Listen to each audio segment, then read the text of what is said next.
A sardiña pasa dos 3 euros a un día da celebración do San Xoán. O produto estrela da gastronomía galega na noite do 23 de xuño abunda, pero só uns días ao ano. A sardiña, outra das pezas chave na celebración da noite máis máxica do ano, é a protagonista os días anteriores, cando aumenta o seu valor. Ayer foi ben, 3 euros e pico, e así. E hoxe tamén venderon así, a 3 euros e pico a sardiña. O mediano non hai que non queira. A 40 céntimos, a 50 céntimos, nada.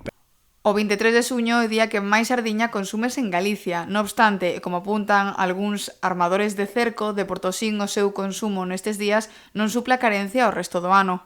Son 2 días nada máis, E comer comese todo o ano. Sardiña hai que abrir mercados, está aí a cofradía e o patrón maior a ver se é capaz o home de entrar aí en mercados para que tiren un pouco máis. E, bueno, todo o mundo está facendo o que pode, pero non hai pedido de sardiña. Como non piden os congeladores para as fábricas, non hai maneira de aguantar o precio.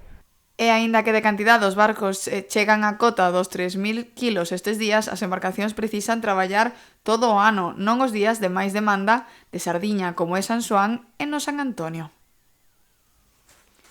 Pero a sardiña indo todo ben, non agora quitando onte máis hoxe, son 2 días cada ano.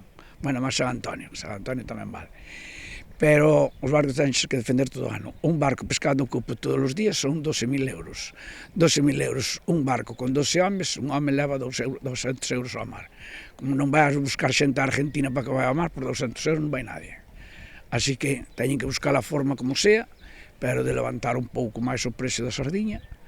E moita sardiña máis non se pode ter, que os cupos tampouco non podes levantar demasiado, pero, polo menos, o barco ten que facer de 15 a 20.000 euros, senón, despois dixemos que non hai xente moitas veces tampouco non hai xente porque non se gana.